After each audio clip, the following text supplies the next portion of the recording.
تمام تعریفیں اللہ کے لیے ہیں جس نے شریعت نازل فرمائی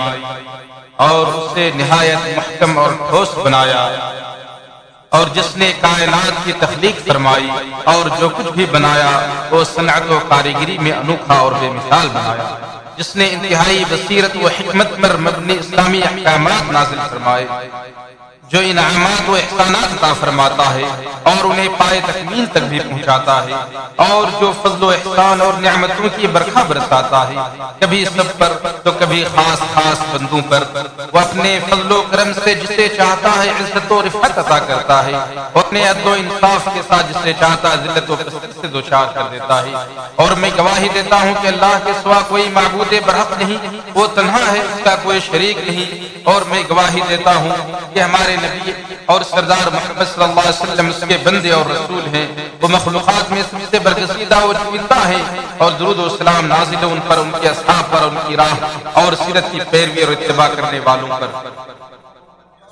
اے مومن مردوں خواتین کی جماعت، اللہ عز و جل کی کامل ترین حکمت اور اس کی بے مثال شریعت سازی نے یہ تقاضا کیا کہ ماہ رمضان کے بعد حج کے مہینوں کا آغاز ہو، تاکہ مسلمان ایک ایمانی فضا اور روحانی ماحول سے نکل کر اسی جیسی دوسری ایمانی فضا اور روحانی ماحول میں منتقل ہو جائے، اور وہ ایسے ہی ایمان افروز ماحول اور روحانیت بھری فضاؤں میں زندگی بسر کرتا رہے، اور اس کے دل میں ایمانی حرارت اور روحانی جذبات ہمیشہ مشتعل رہے، اور رب کے ساتھ اس کا رشتہ ناتا اور اپنے خالق کے ساتھ اس کا تعلق وہ رابطہ کسی خاص زمانے یا جگہ کے ساتھ خاص نہ ہو، بلکہ حالات و واقعات ایسے بھی ہوں، لیکن یہ ایمانی جذبہ اس کے دل میں بہر صورت موجزن رہنا چاہیے۔ خالق کائنات کی جانب سے نازل کردہ احکامات سے اور شرائع الہیہ سے رب تعالیٰ کی حکمت ہے۔ بس پاک وہ ذات جس نے شریعت نازل فرمائی اور اسے محکم اور مضبوط بنایا اور پیدا کیا، اور جو کچھ پیدا کیا وہ انوکھا اور حیرت انگیز اور اعلیٰ بنایا۔ یہ الہی کاریگری ہماری توجہ جانب مبذول کراتی ہے کہ مسلمان کی ساری زندگی اللہ تعالیٰ کے لیے، جیسا کہ ارشاد باری تعالیٰ ہے، میری نماز، میری قربانی، میری زندگی اور میری موت سب کچھ رب العالمین کے لیے ہے، اس کا کوئی شریک نہیں اور مجھے اسی کا حکم دیا گیا ہے۔ اور جب آپ صلی اللہ علیہ وسلم نماز کے لیے کھڑے ہوتے تو فرماتے، میں نے اپنے چہرے کو ذات کی طرف توجہ کیا جس نے آسمانوں اور زمین کو پیدا کیا، میں تمام ادیان سے کٹ کر سچے دین کا تابعدار اور مسلمان ہوں، میں ان لوگوں میں سے نہیں ہوں جو اللہ تعالیٰ کے ساتھ دوسرے کو شریک ٹھہراتے ہیں۔ میری نماز، میری قربانی، میرا جینا اور مرنا سب اللہ ہی کے لیے، جو سارے جہاں کا رب ہے، اس کا کوئی شریک نہیں، مجھے اسی کا حق دیا گیا ہے اور میں سب سے پہلا تابعدار ہوں۔ اے اللہ تو بادشاہ ہے، تیرے سوا میرا کوئی اور معبود برحق نہیں، تو میرا رب ہے اور میں تیرا بندہ ہوں۔ میں نے اپنے نفس پر ظلم کیا، مجھے اپنی کوتاہیوں اور غلطیوں کا اعتراف ہے، تو میرے تمام گناہوں کی مغفرت فرما، تیرے سوا گناہوں کی مغفرت کرنے والا کوئی نہیں۔ مجھے حسن اخلاق کی ہدایت عطا فرما، ان اخلاق حسنہ کی جانب تو ہی رہنمائی کرنے والا ہے۔ بری عادتوں اور بدخلقی کو مجھ سے دور کر دے، صرف تو ہی ان بری عادتوں کو دور کرنے والا ہے۔ میں حاضر ہوں، تیرے حکم کی تعمیل کے لیے حاضر ہوں، تمام بھلائیوں تیرے ہاتھ میں ہیں، تیری طرف برائی کی نسبت نہیں کی جا سکتی۔ اب میں تیرا ہوں اور میرا ٹھکانہ تیری ہی طرف ہے، تو بڑی برکت والا اور بہت بلند و بالا ذات ہے۔ بے شک یہ چیز عبادت، عبودیت اور اللہ تعالیٰ کی بندگی کے وسیع مفہوم کی طرف ہماری توجہ مبذول کراتی ہے، اور ایک عبادت و بندگی صرف ظاہری عبادات میں منحصر نہیں ہے، اور نہ ہی عبادات کے شاعر میں، اور نہ ہی کسی زمانے اور وقت کے ساتھ خاص ہے، بلکہ ایک مسلمان ہمیشہ عبودیت کے دائرہ حدود میں ہی رہتا ہے، اسی کے چراگاہوں میں چلتا ہے اور وہیں اقامت پذیر ہوتا ہے، صرف اسی کے ساتھ مانوس ہوتا ہے اور اسی کو اپنی جائے قرار اور سکونت بناتا ہے اور اسی کے ارد گرد چکر کاٹتا ہے۔ ایک مومن بندہ اپنی پوری زندگی اللہ تعالیٰ کی خاطر گزار دیتا ہے، کسی سے محبت کرتا ہے تو اللہ کے لیے، اور نفرت کرتا ہے تو اللہ کے لیے، کسی کو کچھ دیتا ہے تو اللہ کے لیے، اور کسی سے کچھ روکتا ہے تو بھی اللہ کے لیے۔ کسی کام کو انجام دینے یا ترک کرنے میں اس کی نیت اچھی ہی ہوتی ہے، اسی سے وہ کمال ایمان کے درجے کو پہنچ جاتا ہے۔ جیسا کہ رسول اللہ صلی اللہ علیہ وسلم نے ارشاد فرمایا، جس نے اللہ کی خاطر محبت کی اسی کی خاطر بغض رکھا، اللہ ہی کی خاطر عطا کیا اور اللہ ہی کے لیے روک دیا تو اس نے ایمان مکمل کر لیا۔ اور مومن بندے کے اعمال کا مقصد اپنے خالق کی عبودیت، اس کے حکموں کی پیروی، وہ کتنا بدبخت ہے اور اس کے اپنے مولا کی رضامندی اور اس کی مراد کو پورا کرنا ہوتا ہے، کیونکہ یہی ایمان کا اعلیٰ ترین درجہ ہے اور عبودیت کا اعلیٰ معیار ہے۔ انہوں نے بھی کہا کہ افلا کہ جب انسان کی آنکھوں کا قرار اور دل کا سکون اور اعمال کا مقصود صرف اللہ تعالیٰ کی ذات بن جائے،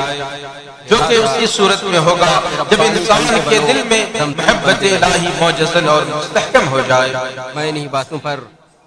پہلا اس کی محبت میرے رگوں میں یوں گردش کرنے لگی جیسے خون گردش کرتا ہے، آخر دنیا کے ہر کام سے بڑھ کر وہی میرا مشغلہ بن گیا۔ یہ کوئی حیرت کی بات نہیں، کیونکہ محبت جب دلوں میں جوش مارتی ہے اور اس کی آگ کے شعلے جب بھڑکتے ہیں تو اس کی چنگاریاں اڑ کر اعدائے جسمانی پر پڑتی ہے، جس کے اثرات ایک عاشق پر نمایاں نظر آتے ہیں۔ اور میں گواہی دیتا ہوں کہ محمد اس کے بندے اور خواہش پرستوں کی خبریں تو آپ جانتے ہی ہوں گے، جو اس راستے میں حد سے گزر جاتے ہیں تو ایسے کرشمے ظاہر ہوتے ہیں کہ عقلیں دنگ رہ جاتی ہیں۔ یہ تو حال ہے مخلوق سے مخلوق کی محبت کا۔ تو پھر ذرا سوچئے کہ ایک سچے عبادت گزار کی اپنے خالق حقیقی سے محبت کا کیا عالم ہوگا۔ ارشاد باری تعالیٰ ہے، اور لوگوں میں سے بعض وہ ہیں جو غیر اللہ میں سے کچھ شریک بنا لیتے ہیں، وہ ان سے اللہ کی جیسی محبت کرتے ہیں، اور وہ لوگ جو ایمان لائے اللہ سے محبت میں کی زیادہ ہے، اور اللہ سبحانہ وتعالیٰ کی ذات زیادہ حقدار ہے کہ جس کی محبت میں دل جوش مارے اور اس کی اطاعت و فرما برداری میں اعضائے جسم حرکت میں آئے۔ اپنے محبوب خالق کی رضامندی کے حصول کے لیے مومن کے دل کو مائل کرنے کے لیے محبت الہی کافی ہے۔ گویا کہ اس کے پاس ایک خودی خواہ ہے جو اسے محبت الہی کے لیے ابھار رہا ہے اور اس کے لیے اس کے اندر شوق اور محبت پیدا کر رہا ہے۔ اور جب ہم رسول اللہ صلی اللہ علیہ وسلم سے منقول دعا استفتاح میں غور و فکر کرتے ہیں، اس میں یہ دعا ہوتی ہے، اے اللہ تو ہی بادشاہ ہے، تیرے سوا کوئی بندگی کے لائق نہیں، تو میرا رب ہے، میں تیرا بندہ ہوں اور میں نے اپنے اوپر ظلم کیا ہے اور اپنے گناہ کا اعتراف کیا ہے، اس لیے میرے سارے گناہ بخش دے، کیونکہ گناہوں کو بخشنے والا تیرے سوا کوئی نہیں، اور میری بہترین اخلاق کی طرف رہنمائی فرما، تیرے سوا بہترین اخلاق کی راہ پر چلانے والا کوئی نہیں، اور برے اخلاق مجھ سے ہٹا دے، تیرے سوا برے اخلاق کو مجھ سے دور کرنے والا کوئی نہیں۔ تو ہم پاتے ہیں کہ نبی صلی اللہ علیہ وسلم نے مناجات الہیہ، اللہ کی حمد و ثنا اور دعائے مغفرت و بخشش کے بعد اچھے اخلاق کی طرف ہدایت اور رہنمائی کی دعا مانگی ہے۔ اس میں اس بات کی طرف اشارہ ہے کہ اللہ کی عبادت و بندگی کا دائرہ نہایت وسیع ہے، ظاہری عبادات اور اطاعت کے شاعر سے لے کر بندوں کے آپس کے معاملات تک کو شامل ہے، بلکہ لوگوں کے ساتھ حسن اخلاق سے پیش آنا، ان کے حقوق ادا کرنا، ان کے ساتھ احسان و بھلائی کا معاملہ کرنا عبادت کی عظیم ترین صورتوں اور اطاعت الہیہ کے عظیم ترین اقسام میں سے ہے۔ اے اللہ تو ہمیں اپنی سچی محبت عطا کر عبادت و بندگی اور اطاعت کی توفیق دے، اور اپنے عفو و مغفرت سے ہمیں ڈھانپ لے اور بہترین اخلاق کی طرف ہماری رہنمائی فرما، تیرے سوا بہترین اخلاق کی راہ پر چلانے والا کوئی نہیں، اور برے اخلاق سے ہمیں ہٹا دے، تیرے سوا برے اخلاق ہم سے دور کرنے والا کوئی نہیں۔ میں انہی کلمات پر اپنی بات ختم کرتا ہوں۔ اللہ سے میرے اور آپ سے طلب کرتا ہوں، آپ لوگ طلب کریں۔ ہم اللہ تعالیٰ کی کما حق و حمد و سیان بیان کرتے ہیں جو تنہا ہی عظمت و کبریائی اور بزرگی والا ہے۔ ہم اس کے قسم انعامات و احسانات پر اس کی مدح و ستائش بیان کرتے ہیں، اور درود و سلام نازل اس کے بندے اور رسول محمد صلی اللہ علیہ وسلم پر جو ہمارے سردار و نبی ہیں، جو مخلوقات میں سے چنندہ و برگزیدہ اور سب سے بہتر و افضل ہے، جو رشد و ہدایت کے سب سے بہترین داعی ہیں۔ اسی طرح رحمت و سلامتی نازل ان کے آل و اصحاب پر، ان کے پیروکاروں اور جانکاروں پر۔ حمد و صلات کے بعد اللہ تعالیٰ نے ہمیں عبادت حج کی ادائیگی کے لیے سادے سفر ہمراہ لانے کی ترغیب دیتے ہوئے ایک عظیم ترین کوشش اور سادے راہ کی جانب ہماری توجہ مبذول کرائی ہے۔ چنانچہ ارشاد باری تعالیٰ ہے، اور اپنے ساتھ سفر حج لے لیا کرو، سب سے بہترین کوشش اللہ تعالیٰ کا ڈر ہے، اور اے عقل مندو مجھ سے ڈرتے رہا کرو۔ اور یہ رہنمائی موسم حج اور اس کے مہینوں کے تناظر میں کی گئی ہے کہ ماہ رمضان کے بعد آتے ہیں، اور اس سے پہلے جب اللہ نے روزے کی فرضیت کو بیان کرتے ہوئے فرمایا تم پر روزے رکھنا فرض کیے گئے اس طرح تم سے پہلے لوگوں پر فرض کیے گئے تھے تاکہ تم یہ تقوی اختیار کرو۔ اس میں اس بات کی طرف اشارہ ہے یہی تقوی سفر کا آغاز اور اختتام ہے، اور یہی مومن کی حقیقی سواری ہے۔ اے مومن مرد و عورت، غور و فکر کرنے والوں کے لیے حج کے مہینے مقرر کرنے کے پیچھے جو حکمتیں ظاہر ہوتی ہیں وہ یہ ہے کہ اس سے دلوں میں شاعر اللہ کی عظمت اور مناسب کی ہیبت پیدا ہوتی ہے۔ چنانچہ شاعری حج کی عظمت کو دلوں میں بیٹھانے اور نفوس میں اس کے تقدس اور حرمت کو قائم کرنے کے لیے اللہ نے حرمت والی پرعظمت جگہ کا تعین کیا، اسی طرح اس کے لیے عظمت والا وقت بھی مقرر فرمایا۔ اسی لیے حج کے بعد مہینے حرمت والے مہینوں میں سے ہیں، اور وہ یہ ہے ذوالقعدہ کا پورا مہینہ اور ذوالحجہ کا پورا مہینہ، یا 10 دن یا 13 دن، جیسا کہ اس کی تحدید میں اہل علم کے درمیان اختلاف ہے۔ لہذا یہ حج کے بھی مہینے ہیں اور حرمت والے بھی مہینے ہیں، اور یہ اسی لیے تاکہ اس عظیم عبادت کی عظمت و شان میں مزید اضافہ ہو سکے اور دلوں میں اس کی ہیبت جاگزی ہو جائے، اور ان مہینوں میں کوئی ایسا کام کرنے کی جسارت نہ کرے جو اس کی حرمت کو پامال کرے یا اس کی عظمت کو مجروح کرے۔ مومن مرد و خواتین کی جماعت بے شک آپ عظیم ایام میں اور اطاعت و بندگی کے جلیل قدر و موسم میں ہیں جہاں اس کے میٹھے چشمے سے سیراب ہو رہے ہیں، اور ایک بابرکت ملک میں اس کے سائے تلے اس کی نعمتوں سے لطف اندوز ہو رہے ہیں۔ لہذا بہتر طریقے سے اللہ کی حمد و ثنا اور شکر بجا لائے، اس کے شاعر کی تعظیم کریں، ان ایام کی حرمت کا بھرپور احترام کریں، نیز شہر کے تقدس کا خیال رکھیں، اور جان لیں کہ آج کے دن مخلوقات میں سب سے بہترین ہستی اور کائنات کے سردار محمد صلی اللہ علیہ وسلم پر درود پڑھنا مستحب ہے۔ چنانچہ نبی صلی اللہ علیہ وسلم نے فرمایا یقیناً تمہارے دنوں میں سے افضل دن جمعہ ہے، لہذا اس دن میرے اوپر کثرت سے درود بھیجا کرو، اس لیے کہ تمہارے درود مجھ پر پیش کیے جاتے ہیں۔ لہذا اس دن آپ بھی نبی صلی اللہ علیہ وسلم پر کثرت درود و سلام بھیجا کریں تاکہ اللہ سے آپ کی قربت اور نزدیکی کا سبب بن جائے۔ اے اللہ درود و سلام اور برکت نازل فرما لے، اور پچھلے تمام لوگوں کے سردار امام الانبیاء خاتم النبیین رحمت اللہ علیہ پر